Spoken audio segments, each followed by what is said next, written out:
Hello, this is your microprocessor teacher Ajay Sharma. Today in this video we'll discuss about the programmable peripheral interface, that is 8255 IC, right? As we all guys know that microprocessor is used in two modes, that is the minimum and the maximum mode. And in maximum mode it is used with several peripherals, that is the supporting ICs. What does the programmable peripheral interface does? It does interfacing between the input-output peripherals such as USB, keyboards, mouse, your output devices such as monitors, etc. and between the microprocessor. Means it lies between the microprocessor and all these peripherals in order to make a smooth operations all around and to optimize all the operations, right? To speed up the processing process. This programmable peripheral interface is used, that is 8255. Means again, if I talk about the concept why this is used, it is used on behalf of microprocessors as its supporting IC, so that microprocessor is made comparatively free to do much important jobs such as execution and running data, performing operations. And in the meanwhile, this PPI, that is 8255, will work on behalf of microprocessors for the interfacing of several input-output devices, right? So what are the main features of this? It is a programmable device and it is a how many pin IC? It is a 40 pin IC, as we can see over here. It has 24 programmable pins like PA, PB, PC. These are the ports, port A, port B, port C, and port C is divided into two parts. This is a TTL compatible, we know the logic family, and it has got an improved DC driving capabilities, means the output that is drive over here, right? Now when we see about the pin diagram of 8255, as you can see, this is the pin diagram here, and it has got 40 pins starting from pin number 1, that is PA3, to pin number 40, that is PA4. What is PA? It is port A, pin number 3. What is PA6? Port A, pin number 6, right? So these are the 4 pins of port A on the left hand side. These are the 4 pins of port A on the right hand side. Here is the RD bar, this is the read bar. If it is enabled low, that is bar above bar is 1. So this read operation is carried out. And the most important pin is hiding over here. This is CS bar, chip select bar. If you want to select this IC to do any work, to perform any operation, you have to enable low. It has got a bar, so enable low will be bar upon bar is something high. So chip select has to be selected, right? From where this IC gets the power, it is between pin number 7 and pin number 26, that is ground and VCC. Now these are the two control address pins. These are the input pins by which we give the controls, that what the operation is to perform, etc, etc. And here we have got 8 pins in series of port C. It has got 3 ports, port A, port B and port C, and port C is divided into two several parts, sub parts we can say, that is port C upper and port C lower. And at the bottom you can see these green color which I have marked. These are the port B pins, 8 pins of port B starting from PB0 to PB7. And these are the bidirectional 8-bit data bus buffer, or you can say the data pins, 8 bits, right? These are directly interfaced with the microprocessors. They take the data from the input peripheral, process it, ask the permission from the microprocessor, and they do the job of that peripheral on its own without disturbing the microprocessor. And here you can see this is the WR bar, this is the write bar. If you enable it low, the write operation will carry it out. And this is the system reset. To reset this IC, we need this reset pin, right? So this is all what we have got in the pin diagram. Now coming to the functions which I've already told, this is the data bus buffer. These are the 8-bit bidirectional buses connected to 8085 data bus for transferring data from the input peripherals and towards the input peripheral. This is the CS bar, this is the chip select, this is active low signal. When it is low, then data transfer of 8085 is possible from 8085 and towards 8085. Otherwise it is not possible. Read bar, this is active low. When it is low, read operation will be start, and similar is the write bar. When this is active low signal, when it is low, write operation will start. Now we'll see the most important, that is the block diagram over here. In any IC's operation, first of all, the pin which is activated is the power supply. Since the power supply has to be given first, so this happens to be the most important here. We know from pin number 7 and 26, we have seen just in the last slide, we power up this IC, and then the next IC which comes into the picture is chip select bar. It is kept over here, you can see over here, this is the chip select bar to select this IC, right? Now I'll be explaining you the whole block diagram in a very detailed manner, right? This is the data bus buffer where I am giving you the mark over here. This acts as a buffer between the microprocessor and the input-output peripherals.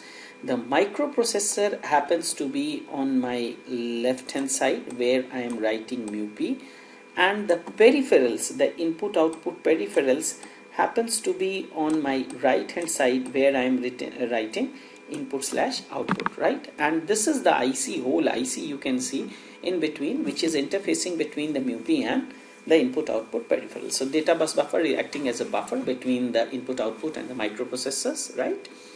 And this block happens to be the whole brain of this IC. This is the read-write logic control, right? This decides that which operation has to be carried out. How this decides? This decides based on these input pins. These are the control pins: read, RD bar, WR bar, A0 and A1.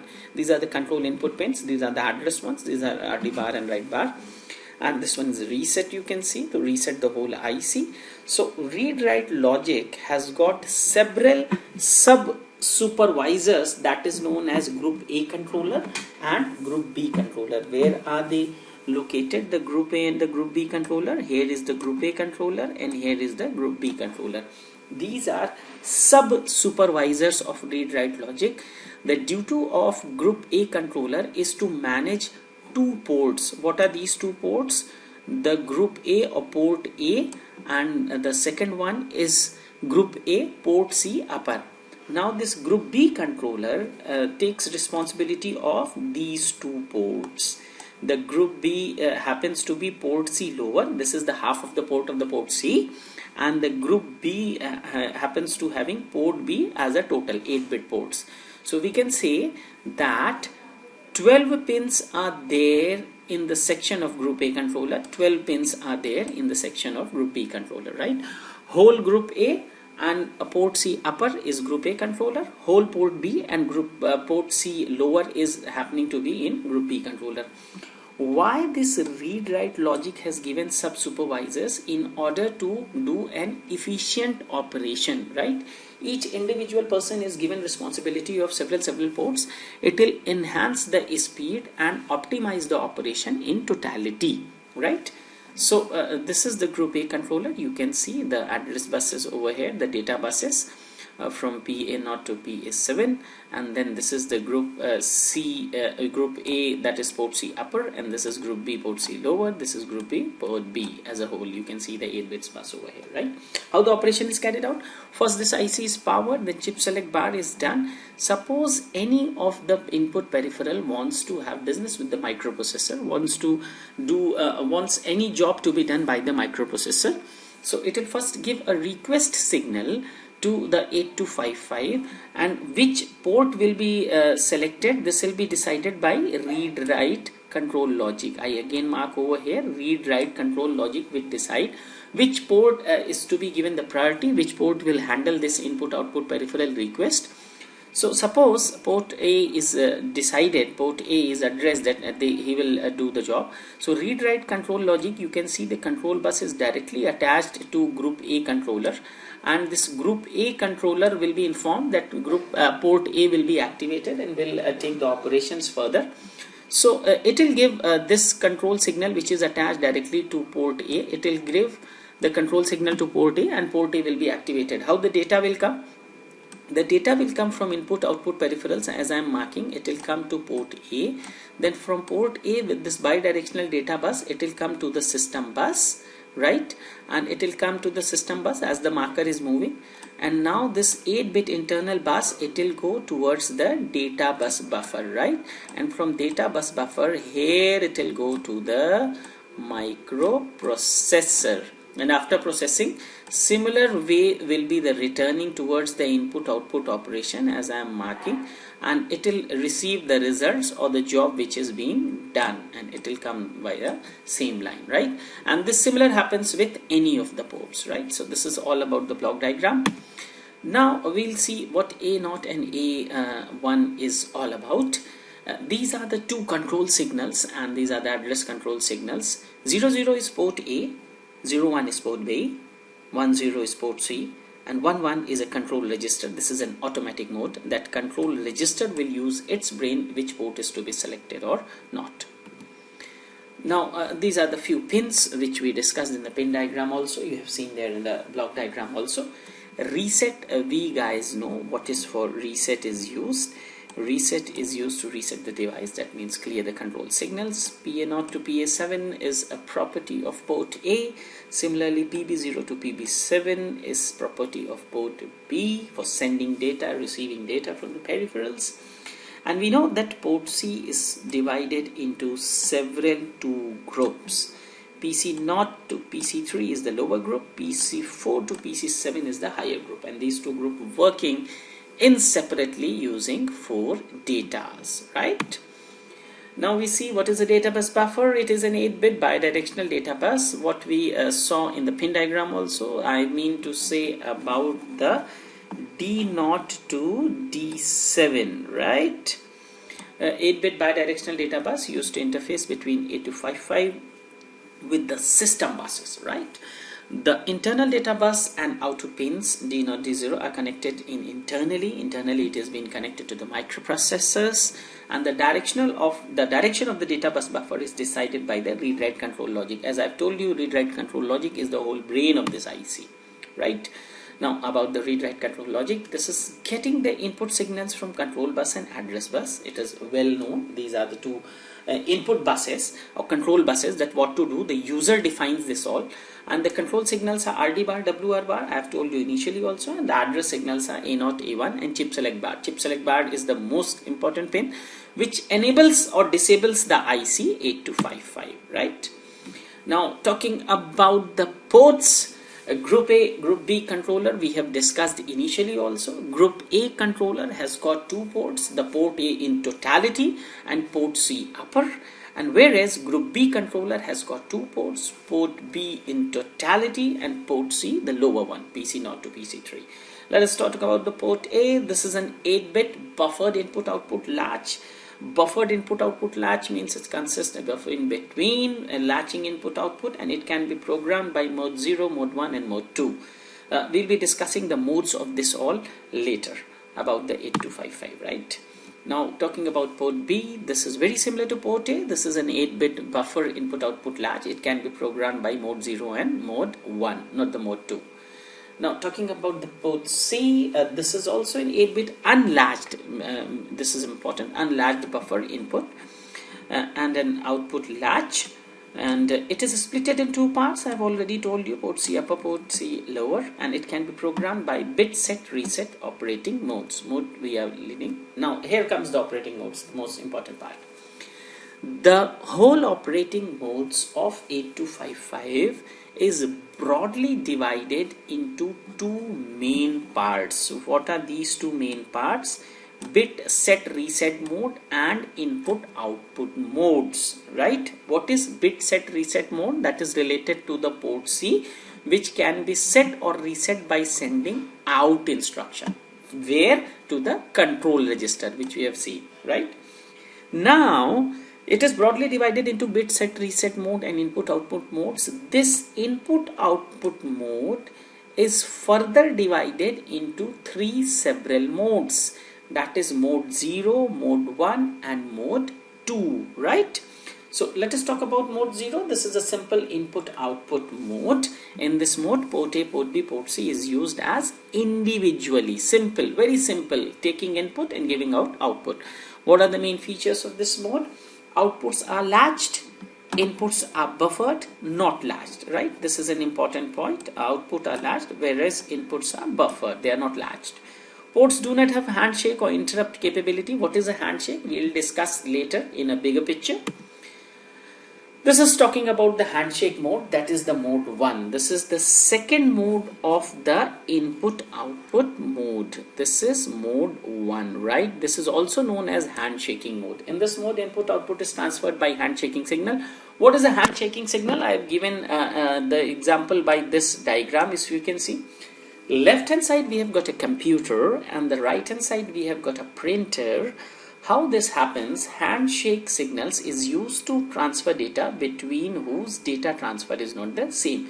Means both the peripherals share the control signals between each other. Like we physically shake hands between each two, we share the potential of two human body. Similarly, the computer and printer, both sides, they give the acknowledge and request. How this happens? This is strobe, this control signal given by the computer towards the printer, that hey printer, I want to print several documents with you, are you ready? So printer has got two options. If it is ready and he is not busy, he will give the acknowledge signal to computer, and computer will start sending the pages which are to be printed via this broad data bus, as you can see. The second option which printer can do is that it can give you a busy signal, that boss, I am busy, I am engaged, I am hanged, I will be doing your service later.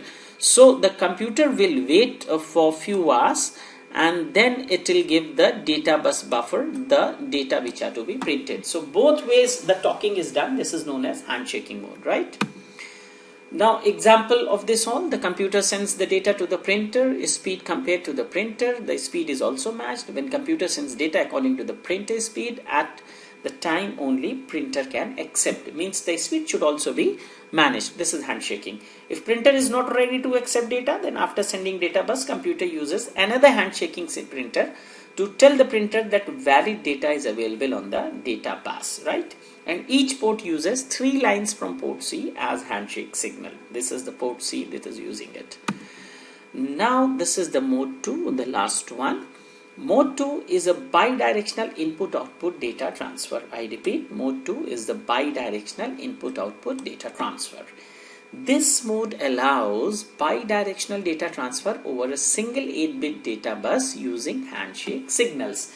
The handshake signals which we talked just a minute before, this will be using it.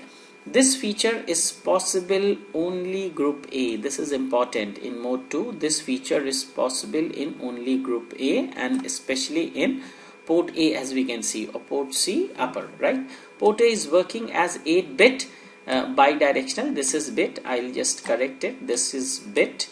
This is 8-bit bidirectional, and PC3 to PC7 is used for handshaking purpose at the same time, right? The data is sent by CPU through this port when the peripheral requests it. It doesn't send on its own. When the peripheral, what is a peripheral? That is input-output devices, the pen drive, the keyboards, etc. When they request, then only the data is sent by CPU through its port. And here comes the control word formats. And in the input mode, when reset is high, all this is I'm talking about something control word format, right? This is the important one. In the input mode, when reset is high, all 24 pins of the 3 ports will be in input mode, right? When this will be high. So what does it mean? I'll be explaining in this side, such that all the flip-flops are cleared and interrupts are at rest. This condition is maintained even after reset goes low. This will be maintained. This can be avoided by writing a single control word to the control register whenever it is required. Means it is there in our hand. If we want to avoid this, we can simply write a control word to the control register, right? Now this is the control word for the BitSetReset mode.